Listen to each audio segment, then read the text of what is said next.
All right, welcome everybody. My name is Taekyu Kim. You can call me TK. Working under the guidance of Dr. Akashi Menon in Georgia Tech's Mechanical Engineering Water Energy Research Lab. We'll be discussing this new experimental equipment that we've been developing in the hopes of improving thermochemical energy storage characterization efforts. I'm sure everybody's familiar enough, but to just go over a little bit about what we're looking at and what we're interested in, we look particularly into these thermochemical reactions that we believe are reversible. And reversible in the sense that we initially have a charging step or an endothermic reaction that off-gasses a specific active gas within the chemical, giving us a charged chemical. And then when we want to, at a different temperature point, we introduce that active gas back in to cause an exothermic reaction, and this outputs heat that you can then later use or utilize for something else. Unfortunately, this reversible solid gas reaction, when it goes through a lot of thermal cycling, we start seeing things, and depending on the application of what you're actually looking at, the reaction conditions and all that may differ quite a bit. But all in all, through these thermal cycling efforts, there are levels of microstructural evolution that results from sintering or pore closure or other modes of degradation that ultimately lead to a loss in active surface area. And because we're dealing with solid gas reaction pairs, this loss of surface area ultimately means that we have issues within transport and reaction kinetics, overall leading to a degradation or a decrease in reactor performance that is extremely unfavorable. So we would like to be able to understand what sort of reactor level performance loss do we see in terms of cycling stability, energy and power density, and overall reactor capacity that results from this thermal cycling. The characteristic material that we have been looking at so far is limestone. Limestone is very commonly available. This shows a very characteristic curve of 1 TG cycle, that's thermogravimetric analysis. And our charging step, or the calcination step, happens at 850 C. At 850 C, you can see that we go from this 1 of conversion ratio to 0, and this conversion ratio ultimately, as shown here, is a dimensionless number that shows us exactly how much calcium carbonate we have in this system. Therefore, meaning that when we're at a 0, this material is purely calcium oxide, which is completely charged. When we reintroduce carbon dioxide, which is our active gas, we see this initial gas diffusion and kinetics limited regime where there's a very rapid conversion of calcium oxide to calcium carbonate at the surface level as shown here. But then when we build up this whole calcium carbonate layer, CO2 can no longer penetrate that layer. And so we don't have enough surface area at which that favorable solid gas reaction can occur. And thus we see this very slow and long, prolonged, almost horizontal asymptotic limit that we've been calling the ionic diffusion limited regime. And literature has shown, because this material has been looked at quite a bit by other people in thermochemical storage or carbon capture, that you can run this experiment for God knows how long to ultimately reach back up to that one point. It's just that you should be willing to sacrifice about a week of your life, and it wouldn't tell you much since this is a TGA that runs maybe 20 milligrams of that sample. And so we've identified in our previous efforts with Dr. Michael Adams in our lab that we are able to define this X sub K that we've been calling a kinetic conversion ratio.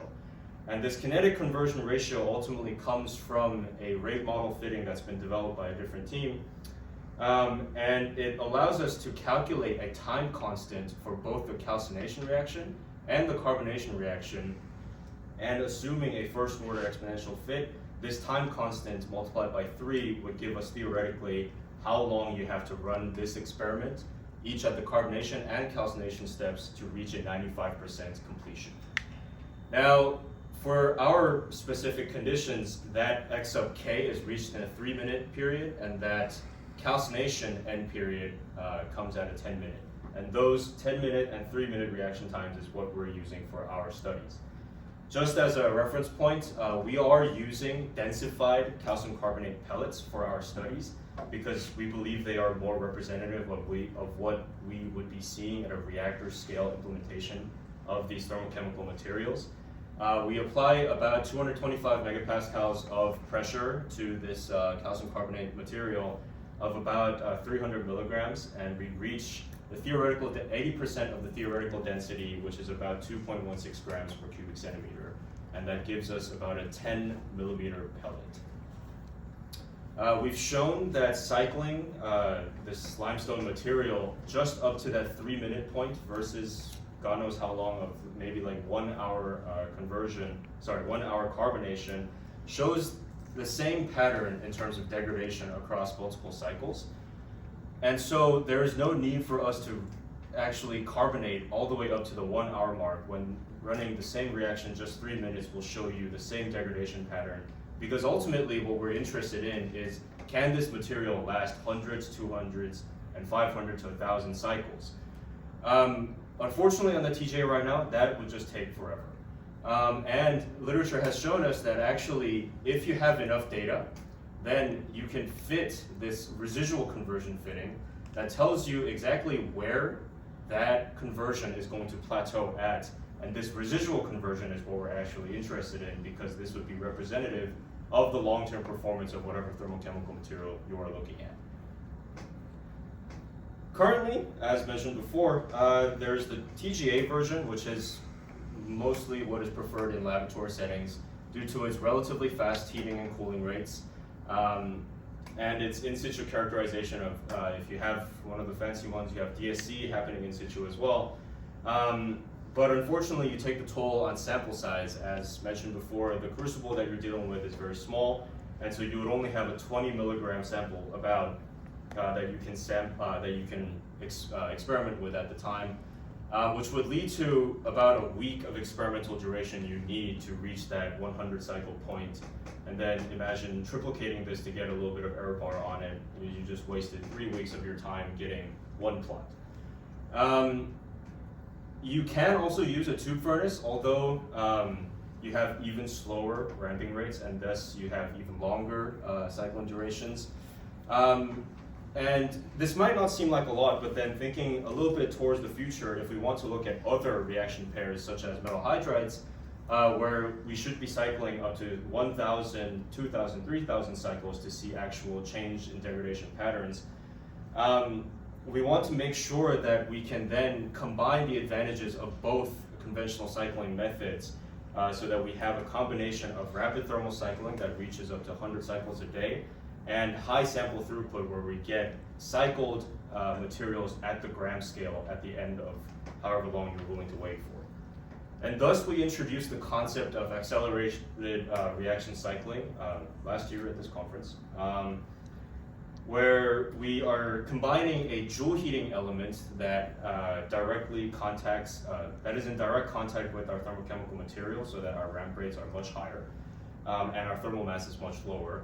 We measure the temperature using an indirect temperature measurement equipment, and then we use that to run a closed loop PI controller that ultimately controls the power that goes into the joule heating element for active set point control within the actual cycling experiment. Because we want to be looking at solid gas reactions, we have gas cylinders that are connected to that quartz tube window at which we have our samples being heated and cooled at a very high rate. And that gas that we put in, we have an active gas and an inert gas, so that depending on which step of the cycle you're in, you can either cause the reaction or you can just give it an inert environment. We control, as I said, the DC power, but then the question comes up of what sort of heater should we be using? Now, there's a lot of things that we should consider in choosing this heater, mainly because we want to be seeing that sort of porosity so that gas can flow in and contact that thermochemical material. We don't want high thermal mass because it has to cool quickly. We need some sort of reasonable resistivity so that there is not 100 amps required to reach 1,000 degree set point. And we have to be cautious of the melting point such that when it is in contact with whatever is holding the equipment, we're not limited, we're not limited in the temperatures that we can reach because the heater will melt. So we started off with some carbon felt and some carbon paper, but then at the temperatures that we were dealing with and the atmospherical conditions that we were dealing with, we were able to experimentally determine that actually carbon cloth is our best option. And so came the design that we've been calling in our lab called the Tootsie Roll design, where we have a sheet of carbon cloth and we put pellets inside it and we wrap it around so that we are able to afford uniform heating within that test section or reactor chamber. To go into a little bit more detail of how this looks altogether, we start with that porous heating element where there's a cavity on the inside that we fill with pellets, however many you want. We attach some electrodes to it. We put the quartz tube over it so that we can see it for the operator's perspective and the pyrometer's perspective as well. And then we put a radiation shield over it that is highly reflective, such that as radiation heat loss scales with T to the fourth, we don't want to be losing that much heat through radiation alone. This is how it all comes together. And when we look on the inside, as mentioned, there's an internal cavity with a pellet that's sitting on the inside. And because the optical properties of whatever TCM you want to look at may not be fully defined, we've determined that actually it makes more sense for you to control and measure the heater temperature, which is much more easier to maintain and control, and use that to assume that the TCM is at the same temperature as your heater temperature. The current configuration uses an IR pyrometer that is rated between 150 and 1200 degrees C. But there are other pyrometers you can incorporate that go to much higher temperatures if needed. We started with a little bit of thermal modeling after building this, just so that we know how much power is required to reach the given set points of 850 C and 650 C, where we have a little bit of fluid flow, which is just laminar argon at a relatively low flow rate. We modeled the electromagnetic heating, because that's key here, using a temperature-dependent resistivity that we were experimentally determining from our carbon cloth element. We modeled combined heat transfer of convection, conduction, and radiation so that we're not underestimating the power requirements, which resulted in this 2D axis symmetric model and gave us the set point current that we required for the carbonation and the calcination step points. About 11 amps at the high set point and 7 amps at the low set point, which resulted in this. This is just one of the 100 cycles that we ran consecutively, successfully, where we reached a heating rate of 139 degrees C per second and a cooling rate of 113 degrees Celsius per second, with minimal deviation from that set point throughout the calcination and carbonation steps.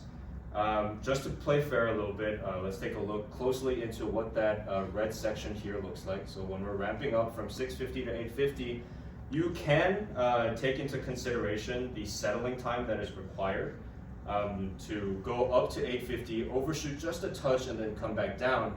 But then compared to the overshoot or undershoot you'd be seeing at a TGA, that small peak, which is about 1 to 2 seconds wide, is close to being negligible in the span of a reaction that takes 600 seconds.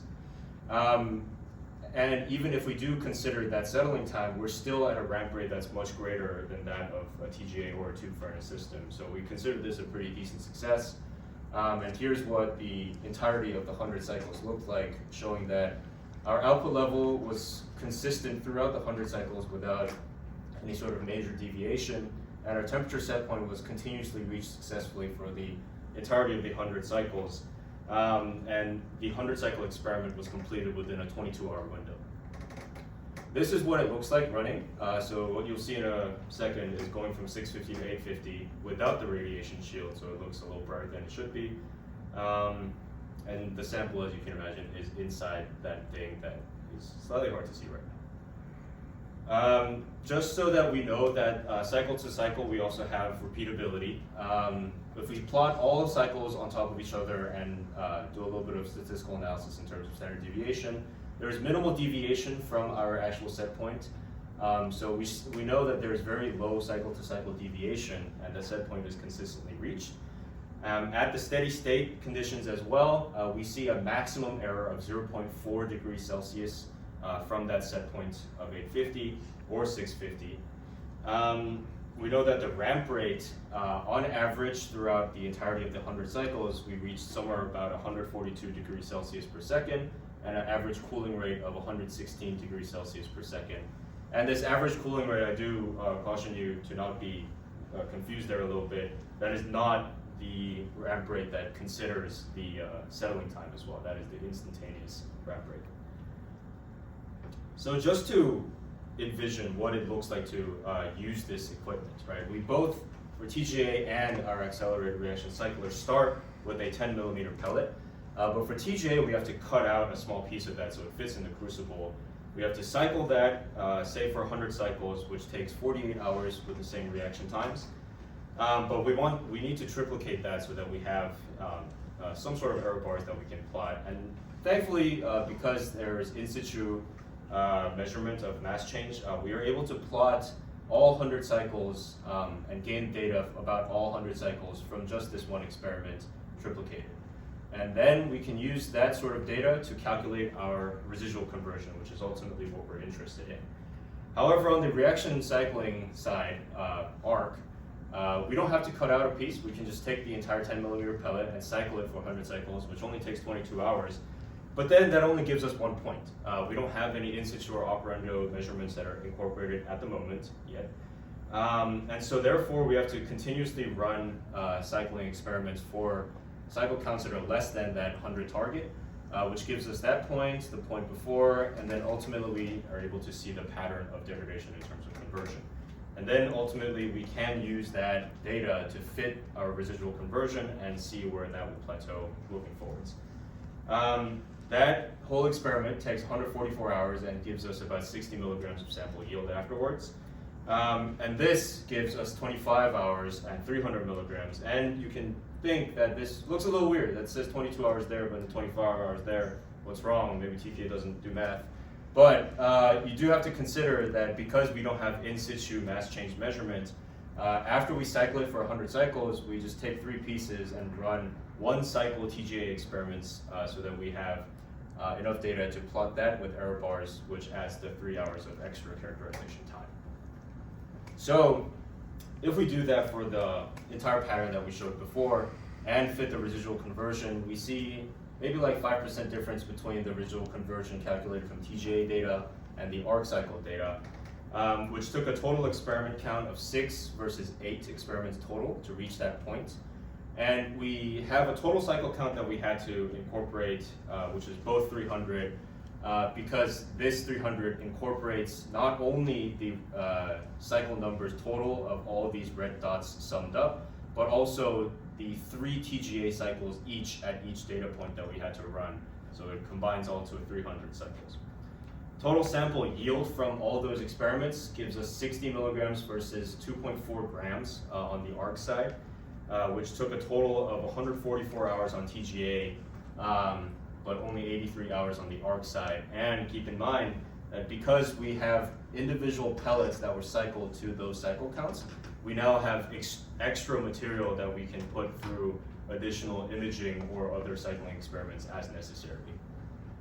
And just as a fun note, we were able to also reach a 300 cycle count with the ARC within a 66-hour window, whereas if you tried to do the 300 on the TGA, that would take 144 hours alone for one trial.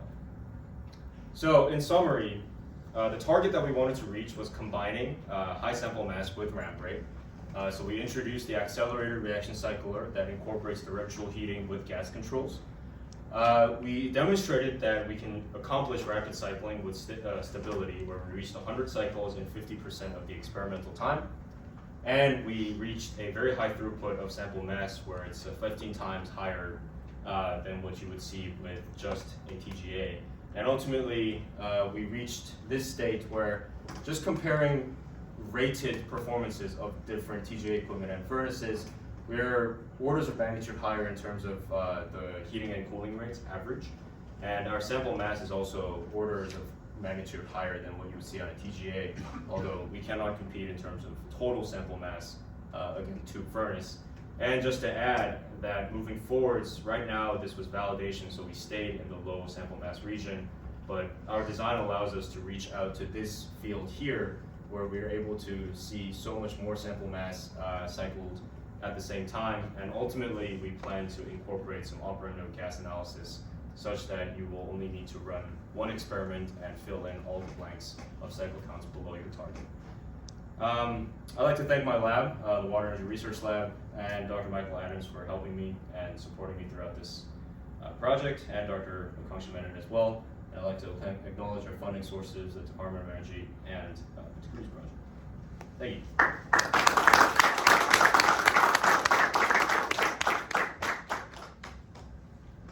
Yeah, please. Great presentation. I have a question on the last plot that you had, the area where you wanted to be there. Would you just increase the size of the tube, or what would be the limitation to get to that point? So it's about, there's a few things that you do need to consider, right? The tube furnace, although it is great in terms of the sample mass, to guarantee that you are uniformly heating all that sample mass is a challenge, right? And so if we want to go to this range, we do need to incorporate some zone controls potentially. And because right now we're a one pipe system, you're limited there, but if you're able to just add pipes in parallel, then you can have zone controls pretty decently easily managed, and you can have uniform gas flow through all of those as well. But it's just about scaling up in terms of your power supply and just overall material cost in terms of that, yeah. Due to the time, let's thank the speaker again.